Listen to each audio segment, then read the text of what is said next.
Здравствуй, мой друг. Очень хорошо, что ты пришел.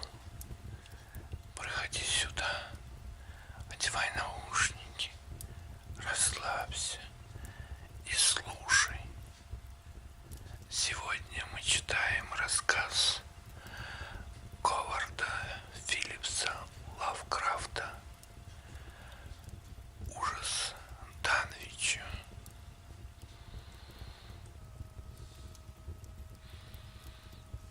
Часть третья.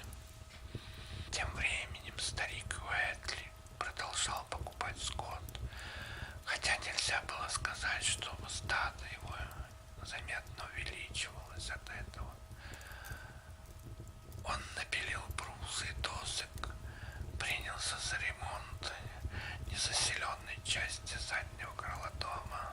За древностью своей оно уже ушло наполовину в землю, вернее сказать, в каменистый склон холма, на котором стоял дом.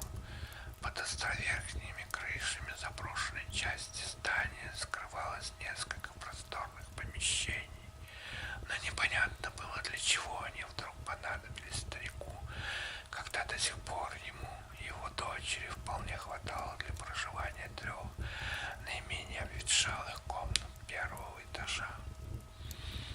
Многие сомневались, что у старика Уэтли достанет сил и терпения осуществить задуманную реконструкцию.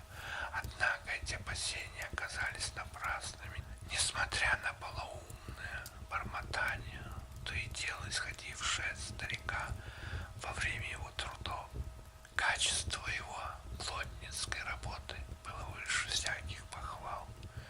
Работать над домом он начал сразу после рождения Уилбера.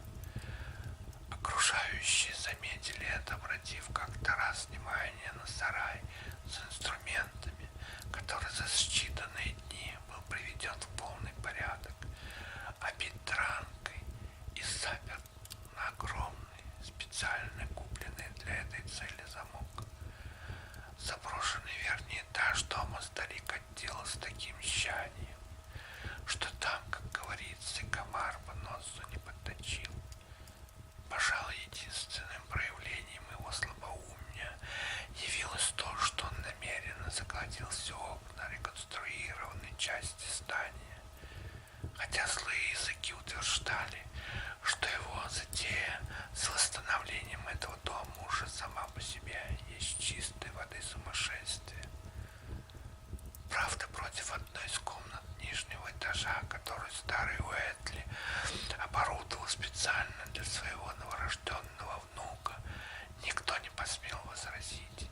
Эти действия всем без исключения представлялись совершенно естественными, тем более, что те, кто был вхож в дом Уэтли, собственными глазами видели эту комнату, в отличие от помещения 2-го этажа, куда хозяин дома не допускал никого. Комнату Уилбера старик сплошь уставил уходящими под самый потолок книжными полками и без промедления заполнил их своими полусгнившими древними фолиантами, которые до того времени были беспорядочно свалены по углам многочисленных помещений старого дома. Да, неплохую они заслужили мне службу, говаривал он, сидя за какой-нибудь из своих книг и любовно почитывая их ветхие, потемневшие от времени страницы с помощью клея, собственноручно сваренного им на ржавой кухонной плите.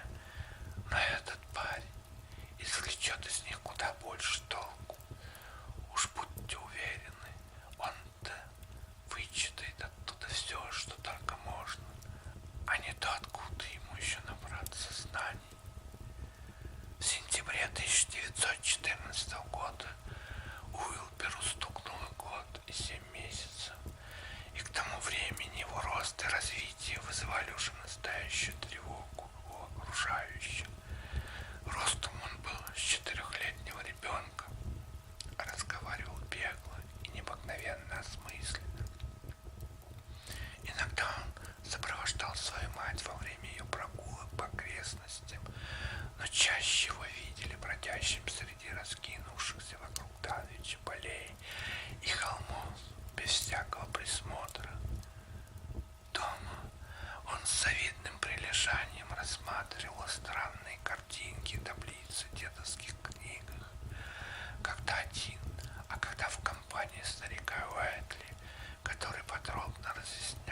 последствия недоумевали, для чего старику понадобилось заменять одной закон верхнего этажа дверью из сплошного куска дерева. Эта необычная дверь располагалась на восточном фронтоне, который едва не упирался в высившийся по соседству холм. С земли к ней вел заработанный стариком деревянный помост. На этом реконструкция дома была благополучно завершена, и сарай с инструментами, такой ухоженный в период ремонта, вновь оказался заброшенным. Его распахнутая настежь дверь кое-как болталась на полувывороченных петлях, и когда однажды Эрлу Сойеру, пригнавшему старику очередную партию скота, вздумалось заглянуть в этот самый сарай, его обоняние было оскорблено весьма неприятным запахом, напоминавшим, по его словам, смрадный дух, исходящий от круглых площадок внутри индейских каменных столбов на холмах. Эрл Сойер был всерьез убежден, что в силу своей необычности это зловоние имеет явно богопротивное происхождение и уж в любом случае является надругательством над земным естеством. Впрочем, тогда его слова о дьявольской природе этого запаха были пропущены жителями Данвича мимо ушей, ибо стены их собственных домов и подсобных помещений тоже отнюдь не благоухали.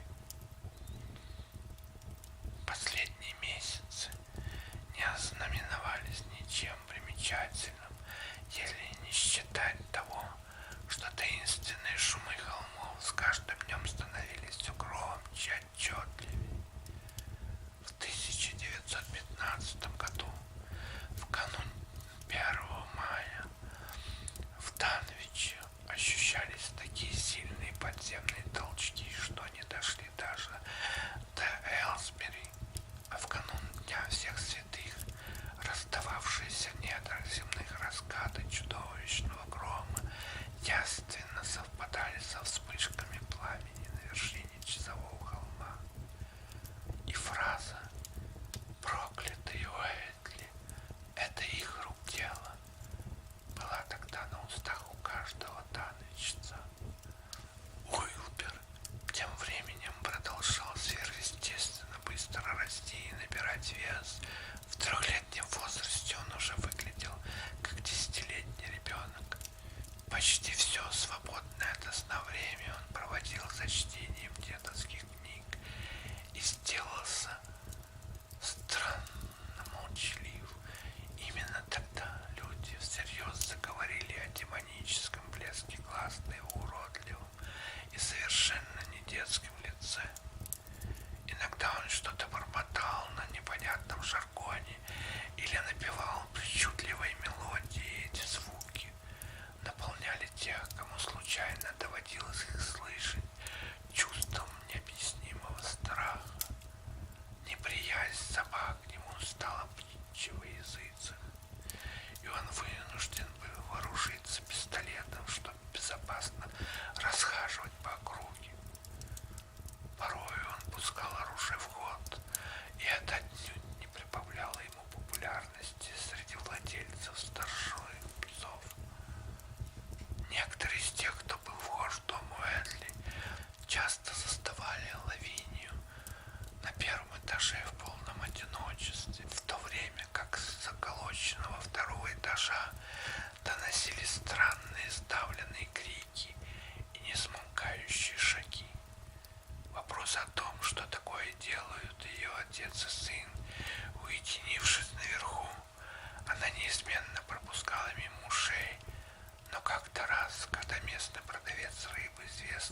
будто появляются на лике земли, стоит лишь принести неким языческим богам нужное время и на кухонном месте жертвенного тельца, умертвив его мгновенно, как считали одни, либо медленно, по мнению других.